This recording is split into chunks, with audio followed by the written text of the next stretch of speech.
Am I really that much to handle? Breaking these niggas down like a camel. You don't really to throw you out. Hey y'all, welcome back to the channel. It's D from D with the Love. I told y'all we 2 and 2 today. Okay, I told y'all was gonna see this outfit twice because 2 and 2. Okay, we feeling in a recording mood. So the second elephant in the room that I wanted to address when I told y'all, if you missed the first video because you're not into locks, you don't want to lock your hair, and you just don't want to watch me, whatever. In my first video, I was talking about how I wanted to record YouTube videos. I wanted to, make my presence known, but I was like, people don't want to hear what you have to say. What do you have to say? But I realized you do have something to contribute. A lot of things that you go through, a lot of life experiences you can talk about, and people want to hear about because people are going through the same thing. No experience in life is ever original. So somebody else is going through it, or about to go through it, or coming out of it, and they want to know how somebody else handled it, went through it, or is about to go through it. Okay, so with that being said, I did have a vertical sleeve gastrectomy, or VSG, weight loss surgery in October of 2023. Yeah, because it's 2025 now. So yeah, October of 2023. Here is a before picture. Here is a current picture. I am 100 pounds down, depending on the day, sometimes 98, sometimes 100. But my starting weight was 274. And as of this morning, I am 174. Sometimes, like I said, I'm 172. Sometimes I'm 175. It just depends on the day. Today was a good day, so I was 174.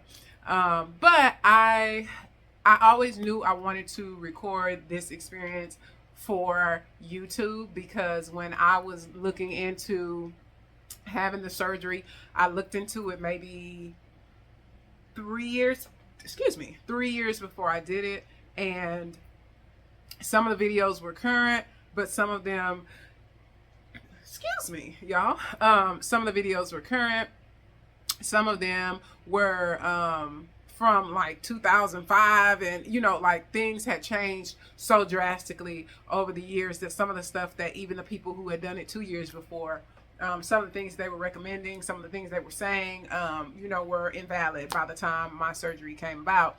So I wanted to share my experiences and open the floor for anyone who may have questions for me, because my experience is a little bit more recent, and so it may be more like you if you're about to go through it or going through it now.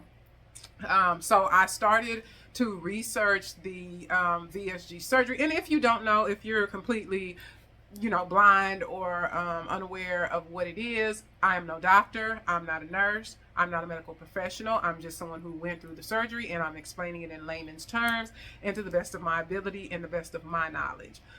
So please do your research. Don't take my experience and my word for things. As law, just, do like I did. Take a bunch of people's experiences and do with it what you wish, okay? But for the vertical sleeve, what it is weight loss surgery. It is, as of now, it is a laparoscopic surgery. In the past, I don't believe it was, because it was very much more intrusive. But it is the little sister, as I say, to the old school gastric bypass. The gastric bypass is to me, the gastric bypass is way more, I don't want to say intrusive, but they reroute your intestines, from my understanding. Again, I didn't look into the gastric bypass because that's not what I was ever choosing to do. But with mine, which is vertical sleeve, they actually take your whole stomach and chop it off 75%. And now your stomach, rather than being a full-size stomach, it is now only the size of a banana. So shout out to my doctor, because I don't know what that man did. I don't know, when Jesus came down and had his hands over that man's hands, listen, he did his thing. Okay. Because I know a lot of people who aren't able to eat by the time their time is up and it's time for them to go from a liquid diet to a regular diet or start introducing solid foods, they still aren't able to eat You know, and vice versa. But I don't know, my doctor had blessed hands because I didn't have any pain. I didn't have any, you know, rips, tears, anything, any complications, knock on wood, nothing like that. And we're almost 2 years out. So, but anyway, back to the lecture at hand. This video is going to be all over the place because I told y'all I'll be wanting to record and I don't because I'm like, oh, I don't have a list. I don't have a thing to say. So I'm just going to let it flowing from my heart. I'm just going to let it flow. So anyway, I was looking into weight loss surgery because I had always been a thicker girl. Never had, thank God, any health complications or health issues. So I always figured, oh, I can just lose the weight on my own, or you're just eating the wrong things. You can lose the weight. And turns out, yeah, you were eating the wrong things. I had an IUD. You know, I live a very sedative lifestyle. Like I was in school full time. I worked full time at a desk job that, you know, there was no exercise ever involved. So, you know, it was just those kind of factors. And I was like, you got to be serious about getting back to a healthy weight. Because 275, I'm 5'6.5". You know, even though I didn't look like I was 275, I felt like I was 275. Okay. Because a size 22 don't care who wear it. Okay. So anyway, during quarantine was the first time that I actually, I had been researching it before, the world went on lockdown, but it just so happened around May, June, July of 2020 was when I was like, okay, now's your chance. Like you can go and have this gastric sleeve. Nobody's going to know what you've done because you've been in the house and they'll just assume that you've been walking the track and running and doing all the things of the things, because right now the only surgeries that are going on, like only a crazy person would do surgery right now, you know, That's my thoughts. So that was my plan, and I actually started into the process, but my insurance made sure that it was not an easy process. So I chose a doctor. I went and did a couple of the initial appointments that I had to do, and then I stopped. Life started lifing. The city opened back up, and school started schooling. Like I had too much stuff on my plate, so I stopped. And then I went to, let's see, I think I might have went to one more appointment because I was still contemplating it. And then I just let it completely fall by the wayside.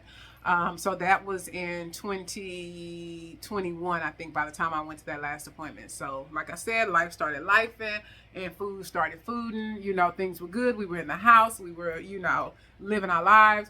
And so by the time everything opened back up and, you know, we were fully back into the world, here, fast forward to February of 2023. So I threw my husband a surprise party, and I'm the queen of pictures now. Okay. I love a picture, big or small. I'm going to take a picture, honey. Okay. Because the face card been valid. So I thought. So the face and the body card I thought was valid. So, because even though I was on the thicker side, I never felt, you know, any self-confidence issues or anything. I just felt like I could do better.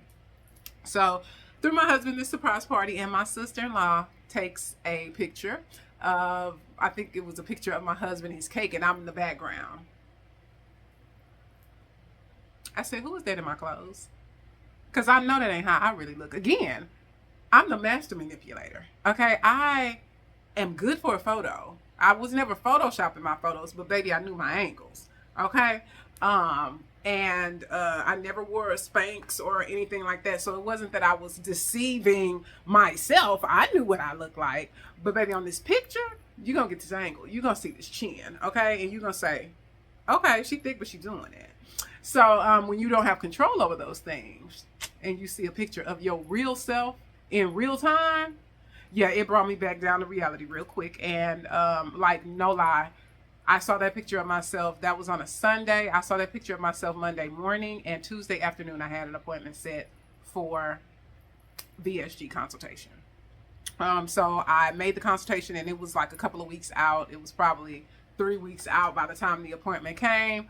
But I went to the appointment. He had an amazing scale that broke down like your water weight, how much water, you know, how much muscle mass and all this stuff, like amazing. And so my doctor talked to me about, and this was a different doctor than I had went through the first time. The doctor talked to me about, all the things that it would take for VSG surgery to be successful, recovery times, what are my expectations, and aftercare and all this kind of stuff. And I was like, you know what, I'm going to do it. So I had a couple of vacations planned for the summer. So I went on ahead, did my vacations. I did everything that was leading up to my surgery. My insurance had changed since the first time. So this time the process was a lot smoother. This time I had to get an EDG, I believe it was called. If I'm wrong, I'm going to put the correct name here, in which they go down, make sure you don't have any hernias, ulcers, all that kind of stuff. They check for acid reflux, GERD, all that. And I did have a little bit of GERD. And I also had a gallstones, but they weren't severe. And I found out about those gallstones the first go round. So that was like 2 years prior. I found out about gallstones. Haven't mentioned them since. Okay. But anyway, they did all those things. I had to meet with a psychiatrist or psychologist twice. No, this time I only had to do it once. I had to meet with them once. I had to meet with the nutritionist twice. And these are all things that my personal insurance required. Every insurance is different because, as I said before, the insurance that I had before through my job, they required something totally different. Once our insurance changed that next year, I noticed a few more people going for that gastric sleeve and those gastric bypasses because this insurance had different requirements and it was a little bit more, I don't want to say lenient, but more realistic. Before, I believe we had Cigna, and they were asking that we, track your weight loss for a year and do all this. And you had to have all these prerequisites. And my insurance now did not require some of those things. Like visit your PCP, get their sign off on, like all this stuff. I even had to have a breast exam as a part of my physical. And that's one of the things that slowed me down that first time. Because I couldn't get a breast exam because I had just gotten my COVID vaccine, and it was recommended that you not get a breast exam within 90 days of your COVID vaccine because it could give false readings. Like, it was just the whole thing. And I was like, you know what? This is too much. Let me just keep eating. So I fast forward to this time. I did everything that I needed to do. My doctor put me on a 6-day liquid diet the week before surgery. And even leading up to the surgery, I had to, I did everything that was required. I still had to get the EDG, meet with the nutritionist, all this stuff. I met all my marks, right? And so now it's on me. Whenever you want to have the surgery, you call me and set a date. You've met all your prerequisites. You're ready to go. So when he told me that, again, it was summertime, so I had a couple of vacations lined up. I was like, let me go see this baby. We were going to the Usher residency. I was like, I'm not gonna miss Usher, and I'm not gonna be too sick to see Usher. So we went to see Usher, and then I got serious. I was like, okay, let me set my date. And I called his office and told them, I've done everything I needed to do. And the last thing, the ball was in my court. He asked me to make a date, so I'm calling y'all to set the date. And his nurse never called me back. So I was like, okay. I waited like 2 or 3 days, and then it was like a Tuesday when I called, and I waited 2 or 3 days. She never called me back. And the next, that Friday was a holiday. I don't know what holiday it was, but that Friday was a holiday. And so or maybe I was just off. Either way, I was off of work and able to drive to the facility. So I pulled up on him. And I was like, yeah, I called Tuesday to set my appointment, and I never got a call back. So I'm just showing up to set my appointment. Like, I was determined. Okay, I had it in my mind at this point. You're about to lose weight. You want to go through with this. It's now or never. So I pulled up on her, and she was like, oh, I've been busy. Mind you, I pulled up, and she was laughing and talking with her coworker, but that's neither here nor there. We all laugh and talk at work. But honey, just call me back because I'm just trying to get this stomach cut. So I made my appointment then and there. It was about a week and a half. No, it was about 2 weeks out, maybe more. So that was that. I had my, it was probably about 2.5 weeks out, because that she made me an appointment for the next week to visit with the doctor and get like my, final instructions or whatever before surgery. No, she didn't. Did she? I don't remember. I know he had already given me everything, but I think I did have one final. I'm sorry, y'all. It's been almost 2 years. I think I did have one final appointment with him, but that's neither here nor there. Your doctor will do things the way they need to. But anyway, he gave me a packet, everything I needed to know leading up to surgery, everything from my liquid diet. It was very, very detailed on what to do for my liquid diet. And again, this is something that's going to have to come directly from your doctor, because everybody's liquid diet is different. My doctor does his based on how much you need to lose and how big, because the purpose of the liquid diet is to shrink your liver. And so he does it based on your current weight, where you stand, and how much, he does everybody's individually. So somebody coming to him could have a 2-week liquid diet. Somebody could have a 3-day liquid diet. So just so happens mine was 6 days, and mine was 6 days prior to surgery. He asked me to start my liquid diet. The first 3 days would be full liquids, in which I could do soup. I could do protein shakes, of course, protein water, that kind of thing. And then the last 3 days were clear liquids, in which I could only do clear liquids. So I could do like thin soups. I think I had like some kind of chicken tortilla soup that I was doing. Jello, of course, was still considered a clear liquid. And things like that. I can't remember all. It's been 2 years, y'all. I'm so sorry. But I do want to say, if you want more detailed information, please drop a comment below. I'll be happy to do a more detailed video on each aspect of it. It's just that I don't want to spend too much time talking about, little minute things that are neither here nor there. But that's what we decided to do. For my liquid diet. And even though I thought it would be a hard situation to go through, because like I said, I'm a foodie. Honey, I'm trying to eat. Okay. But I knew with this process that it's a mental thing before anything else. And so I was dreading that liquid diet. But thank goodness for family and friends. I had a friend who had recently gone through the surgery, and she had a ton of, make sure you get your sugar-free popsicles, your sugar-free Jello. I'm sorry, I forgot to mention that. Your liquids, please. Your Jellos and stuff, sugar-free.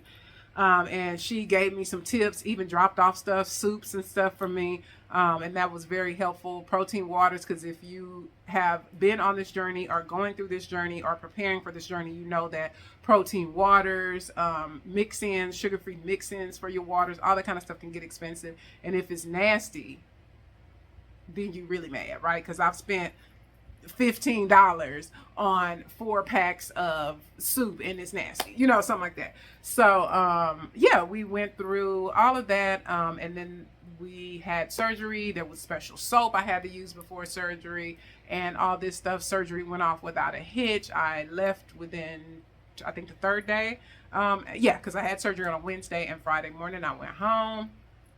So all that, again, I can definitely do a more detailed video about each stage in the process if you guys desire, but I just wanted to share, kind of a general experience before I get too deep into things. But so surgery went off without a hitch. After surgery was good. There was sometimes I stayed off a week. Again, for work, I do a very sedentary job. Like, I'm at the desk, minding my business for the most part. There's walking like to my building and from the building, but during the day I'm not doing anything strenuous, any reason why I couldn't be at work. But I took a week and a half off initially, and then I came back and wasn't nothing going on with the rent at that building, baby, and I had tons of sick time, so I ended up going home for another week, in which that was probably the worst decision I could have ever made, because I was bored out of my mind. Okay, talking about somebody who normally just eats and chills, and and you can't eat and you sit in the house. Yeah, probably should have just went to work that week, but I didn't, because there was nothing going on, and my boss was like, girl, take your time, like, relax. But once I got back in the groove of things, once I was on off my liquid diet and able to do, I think the first thing I introduced were it wasn't, it's like cream of wheat or something. He told me it was okay for me to eat, but it needed to be very thin. And then like a thicker soup, he let me do that. Once I was able to get there, I hit the ground running, and I've been great ever since. Now I'm not a protein girly. I have actually, despite what my doctor wants for me, I have actually lost all that I want to. And if you're familiar with any kind of bariatric surgery, you know that that's not a thing. Like, how you gonna decide when you done losing weight? But I feel like I'm done losing weight mainly because I feel like this. I I don't know, this neck right here. It it does something to me. I think that's a bit of body dysmorphia, if I can call it that. Like, I see this and I see like a person who's sick. Like, I've never had this collarbone, this right here. So I'm very self-conscious about it. Like, if you, like, most of the time it's covered up. And I feel like in pictures, if I like smile too hard or something and you can see it, I hate the picture, take it down, delete it, don't let nobody see it, honey. But that's a me thing. That's something that I gotta get over, because the world probably don't even notice your neck, honey. Like, you tripping. But yeah, that is what it's been. Like I said, we're almost 2 years out, and I really just wanted to share my story because I didn't see a lot of recent VSG stories and ones that were in the States. Some of the people that I saw, they went to Mexico, so things are different. But yeah, so if y'all want me to elaborate on anything, if you want to know more in detail about my experience, I'll be very, very happy to share. An open book, you know, as far as my bariatric surgery goes. It was the best thing I could have done. I think I should mention as well, the March before my surgery, I tried Ozempic. I tried Ozempic. I was going through a health clinic in my city, and so it was a semaglutide compound. I tried it for about a month, and the price was steady going up, and I did not see a pound shedding. And so I was like, you know what, forget all this, let's just go get the bariatric surgery. So that's where we are with that. I think I had tried it all. I tried Weight Watchers keto, you know, a personal trainer. I had tried a lot of stuff, but so far so good with my bariatric surgery. I'm happy with it. I'll be happy to share more, you know, as time goes on. Like I said, I'm not a protein girly. I kind of just eat right now what I feel like eating. Of course, I don't go too hard on anything. I haven't experienced dumping. I haven't, well, I did one time, I think, it just made me extremely lethargic, but that did not, like, I'll still, you know, if I want a little sweet treat, I'll have something, but I'm not overdoing it. I'm not, you know, trying to fall back into my old ways, because sweets were definitely my downfall. So I really want to get on, you know, get into a healthy mindset and a healthy place with sweets, because that, just because you have the surgery, it doesn't change your mindset. It does not change your mindset, which is why they encourage you to continue to see the nutritionist and continue to meet with your doctor.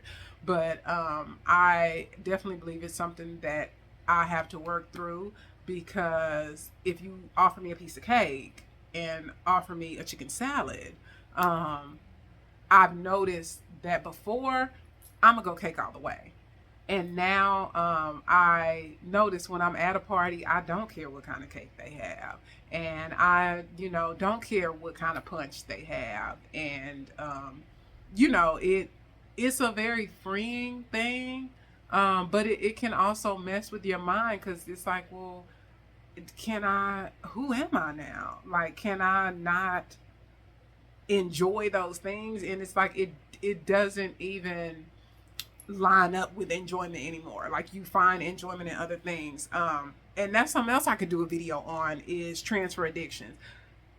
I have been shopping like nobody's business, and I believe that's a transfer addiction. Like, you can't eat like you used to, but you can buy clothes, and you need to buy clothes because you have this new body that you're buying for. So, you know, I mean, all that is just, if you want me to do a video on it, I'll be happy to do more videos on it. I didn't want this video to be too long. I just wanted to come in and tell y'all what's been going on and kind of open that door for anybody who wanted to talk about it, who wanted to get down and discuss it, and just let y'all know that I did it. I did it. And you can too, if that's what you desire to do. But thank you so much for listening to my TED Talks. I appreciate y'all, and I will be back for another video. Bye. Am I really that much? And breaking these niggas down like a camera. You don't really know you.